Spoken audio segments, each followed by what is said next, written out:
Jangan lupa untuk subscribe YouTube channel Metro TV News dan nyalakan notifikasinya.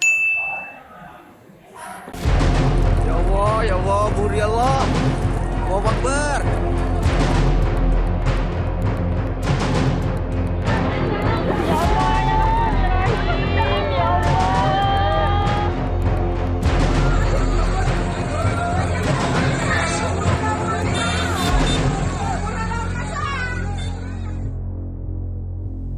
Ada kembali di Breaking News Metro TV, pemirsa. Gunung Semeru di Kabupaten Malang dan Lumajang, Jawa Timur meletus mengeluarkan awan panas pada pukul 15 pada Sabtu sore.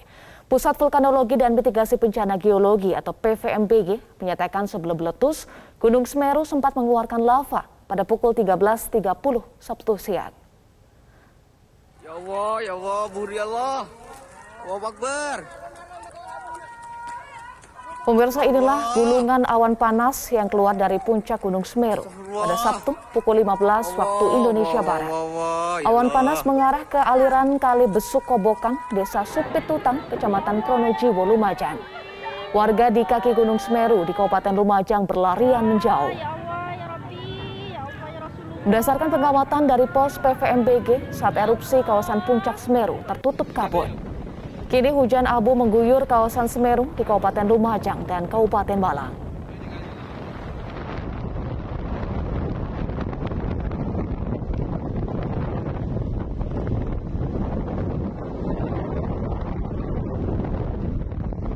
Sampun, mulai. Info kepada para warga Kabupaten Malang, khususnya kondisi sementara Semeru jam 4 sore seperti malam. Mohon perhatian kepada para kepala desa untuk Kabupaten Malang waspada, karena saya sekarang berada di Sumberwolo dan terjebak pada posisi di piket 0. Saya mohon perhatian kepada semua para kepala desa. Inilah kondisi mobil saya sementara ini dipenuhi oleh abu.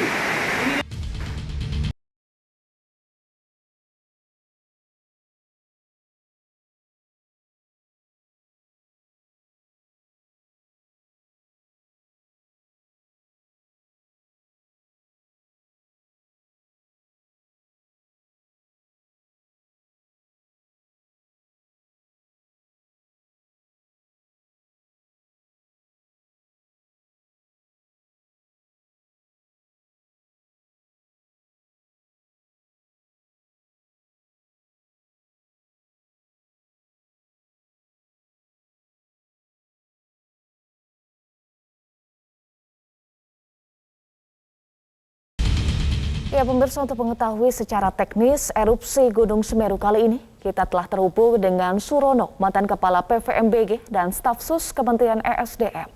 Selamat pagi Pak Surono, salam sehat. Selamat pagi Mbak Eva, selamat pagi para pemirsa Metro TV yang saya hormati. Assalamualaikum warahmatullahi wabarakatuh. Saya koreksi, saya bukan staf khusus Kementerian SDM lagi. Ya begitu saja. Untuk kronologisnya saya kira yang perlu diketahui Mbak Eva dan para pemirsa Metro TV yang budiman, bahwa ini bukan suatu letusan yang seperti biasanya dibangun oleh suatu kegempaan yang merupakan magma naik ke permukaan, kemudian tekanannya semakin lama semakin besar, kemudian terjadi letusan. Ini adalah suatu guguran kubah lava, ya kan? Yang diikuti oleh awan panas yang disebut awan panas guguran, ya kan? Jadi kalau ditanya apakah kemungkinan ada susulan, karena jika misalnya kubah lava ini sudah gugur semua, maka kecil kemungkinan bahkan dapat dikesampingkan akan ada awan panas susulan. Jadi ancaman bahaya awan panas berhenti gitu. Baik. Pak Surono, sebelumnya kami mohon maaf, kami koreksi ya, Pak Surono, mantan Kepala PVMBG. Sebelum kita gali lebih jauh soal potensi susulan, tapi kami ingin gali dulu sebetulnya jenis erupsi apa Pak kali ini di Gunung Semeru? Ya, sebetulnya ini merupakan awan jadi begini, Semeru itu sering terjadi letusan berupa gas, letusan abu, kemudian ada lelehan lava yang kemudian membentuk kubah lava. Semakin lama kubah lavanya itu semakin besar. Kubah lava itu suatu batuan yang encer, pijar, ya kan. Kalau dia dingin lama-lama jadi batu. Karena dia gugur karena kubah lava terus menerus dibangun, lama-lama volumenya besar, ya kan, di luar kawahnya. Nah lama-lama ini labil kan, apalagi sekarang ini musim hujan, Mbak Eva. Ya. Sehingga rawan gugur. Kemudian kalau gugur itu diikuti oleh awan panas guguran, karena ini kan tumbukan lava ini yang sebagian jadi batu, sebagian masih encer atau setengah encer ini, ada gas, ada abu dan sebagainya, dia akan turun menggulung-gulung seperti itu. Dan biasanya panas sekali, ya kan, panas sekali. Bisa mencapai, kalau langsung dari letusan itu biasanya sampai 600-an, mungkin ini sekitar 400-an lah ya. Ya. Ya berjalan itu ya mungkin sekitar 300-an atau 200-an derajat Celcius. Jadi masih panas sekali. Jadi berjalan sangat cepat sekali karena dia dari puncak, sekitar puncak ya 500 di bawah puncaknya, dia akan turun ke bawah mungkin bisa dengan kecepatan sekitar 150 sampai 200 km per jam. Ya. Dan panas sekali gitu. Baik, Pak Surono, tetapi awan panas guguran kan sebetulnya bukan kali ini saja terjadi ya, di Semeru Januari, kemudian Januari 2021, Desember 2020 juga pernah terjadi, tetapi tadi pernyataan dari kontributor Metro TV bahwa kali ini beda karena lebih cepat. Mengapa demikian, Pak? Ya enggak ya, ya karena keluarnya dari tempat yang sama gitu ya, awalnya tuh, jadi dari tempat yang sama, sehingga kecepatannya memang ya seperti itu. Hanya saja mungkin sekarang ini volumenya lebih besar, yang gugur lebih banyak, sehingga tampak lebih cepat gitu. Volumenya lebih banyak, faktornya kenapa, Pak? Karena tumpukan lavanya banyak gitu kan. Tumpukan lavanya banyak, jadi batunya menggunung gitu ya, volumenya besar gitu. Kalau volumenya besar tentunya menghasilkan awan panas yang besar juga gitu. Yeah. Dan awan panas yang besar juga ancamannya juga besar juga gitu. Baik, terkait dengan potensi ancamannya seperti apa, Pak? Anda sampaikan bahwa potensi ancamannya besar karena volume yang besar ini. Nah ini sudah keluar kan kemarin. Kalau biasanya sekali gugur itu habis, maka kecil kemungkinan bahkan dapat dikesampingkan akan terjadi lagi awan panas yang lainnya, kecuali masih ada ya, ada. Nah itu perlu dipantau oleh PVMBG nantinya kan, pasti akan dipantau gitu tentunya. Ya. Makanya tadi Anda sampaikan ada potensi susulan ya, karena volume yang besar itu ya Pak? Jika memang sudah habis ya tidak ada susulan, tetapi bahaya yang masih lama nantinya adalah endapan awan panasnya ini yang dibesuk kobokan itu. Karena dia akan menjadi lahar hujan ya yang panas gitu. Ya, Anda sempat sampaikan bahwa besuk kobokan ini perlu diperhatikan. Detailnya mengapa demikian? Karena awan panasnya itu seperti biasanya, ya kan, Semeru ini menumpuk ya, mengalirkan awan panasnya ini ke arah besuk kobokan. Kalau misalnya ya di sekitar puncak ke Semeru terjadi hujan lebat, air masuk ke besuk kobokan, maka itu akan men-trigger terjadinya lahar hujan yang karena endapannya awan panas, maka lahar hujan ini akan lahar hujan yang panas gitu ya. Jadi ini yang perlu diperhatikan. Dan Pak Surono juga sampaikan bahwa hujan akan memperparah keadaan ya Pak? Betul sekali, karena ini akan mengangkut endapan awan panas ini bercampur dengan air. Itu kan awan panas itu kan ya debu halus, kerikil, kerakal, bahkan mungkin bongkah daripada kubah lava ini kan. Dia akan berjalan bersama air dan akan menabrak siapa saja. Infrastruktur yang ditabrak itu bisa rusak gitu. Lingkungan juga bisa rusak gitu loh. Tetapi tadi ada tim rescue di Sumberwuluh menyatakan perlu sebetulnya hujan, karena kalau tidak hujan maka abu ini akan menutup bangunan sehingga mudah roboh begitu Pak. Tetapi kalau hujan ternyata juga ada sisi lainnya juga bisa memperparah keadaan. Betul begitu Pak Surono? Ya. Hujan itu paling tidak dia akan menyapu abu yang berterbangan ya tadinya dari awan panas guguran ini. dia akan tersapu dan jatuh ke permukaan bumi. Tetapi dia akan bisa men-trigger terjadinya lahar. Dan lebih hati-hati adalah abu vulkanik yang di atap rumah. Kalau itu tebal, ya kan, tebal bercampur air, ya kan, bobotnya menjadi berat.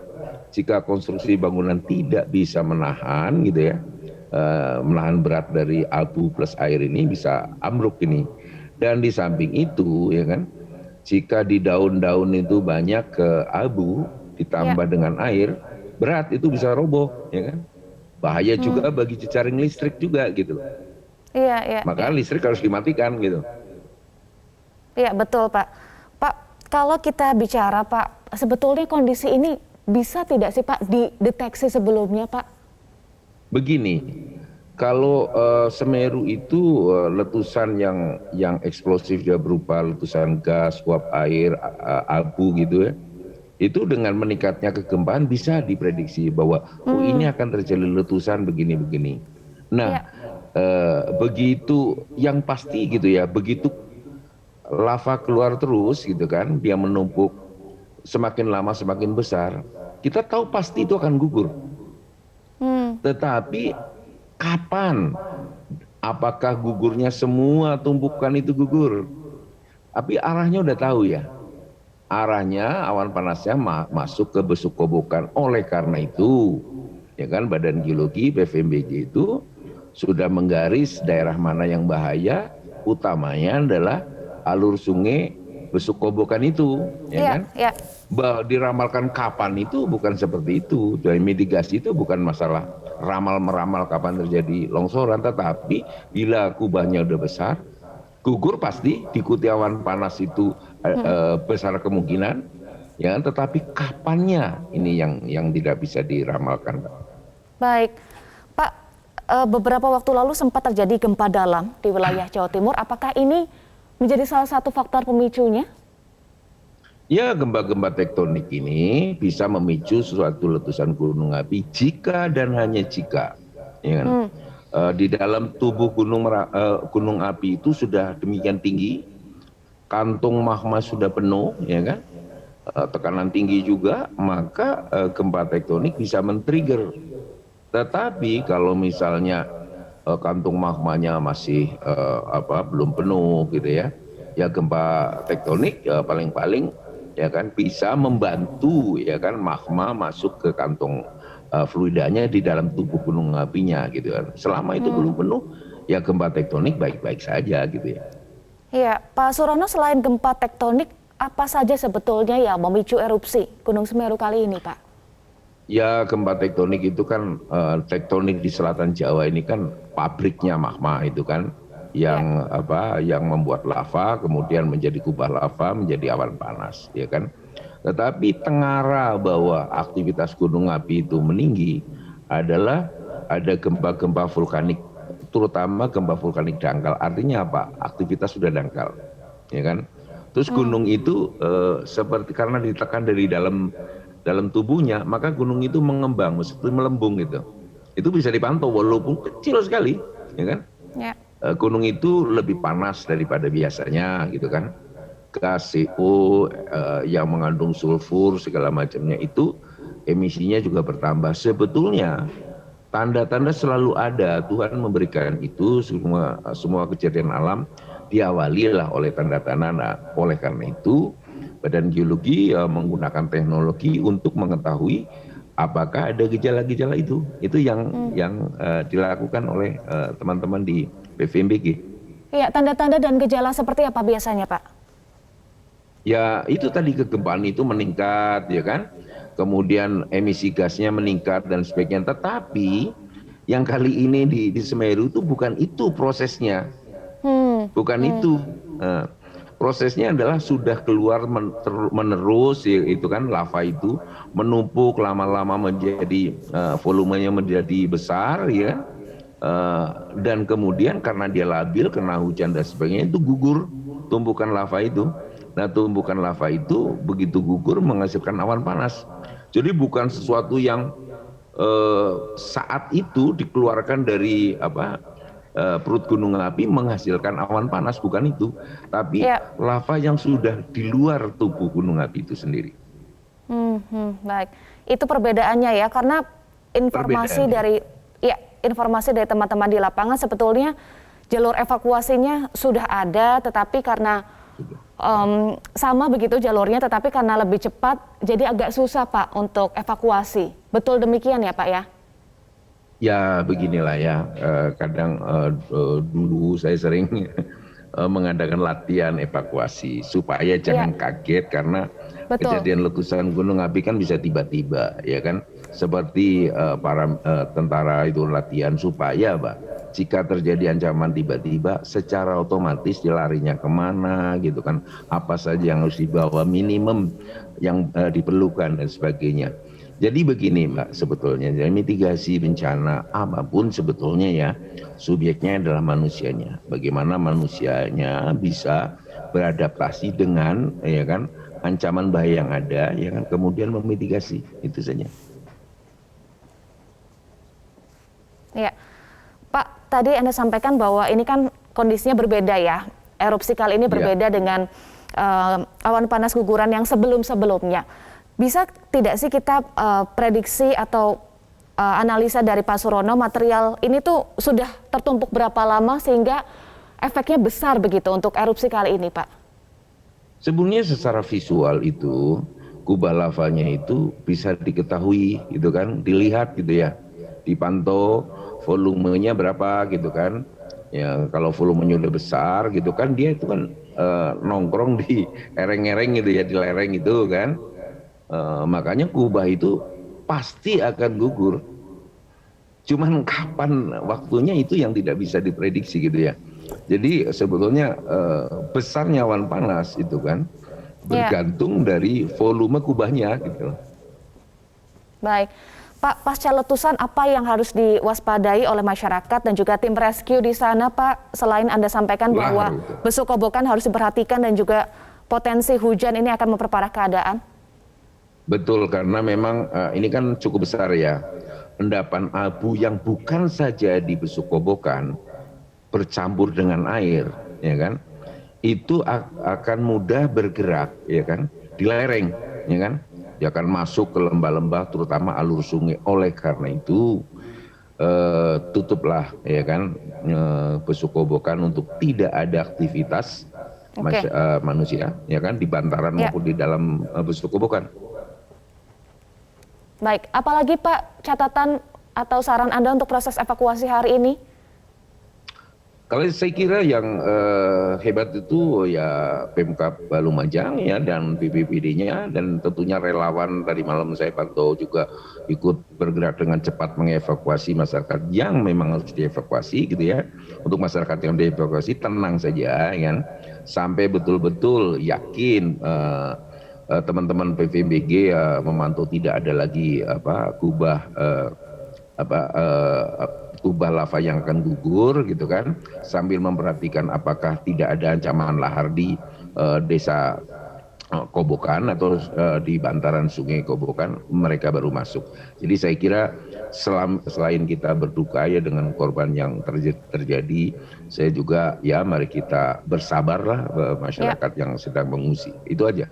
Ya, radius berapa Pak yang harus diwaspadai? Sampai radius saya kira berapa? yang sekarang ini yang diwaspadai bukan radius ya. Jangan beraktivitas di bantaran atau di dalam besuk kobokan atau sungai Kobokan, itu saja. Ya, baik. Kami catat poinnya, besuk kobokan harus ditutup, jangan ada aktivitas di sana ya. Baik, terima kasih. Betul. Mantan Kepala PVMBG Surono sudah bergabung bersama kami. Salam sehat Pak Surono. Sukses selalu. Selamat pagi para pemirsa yang saya hormati. Sehat selalu.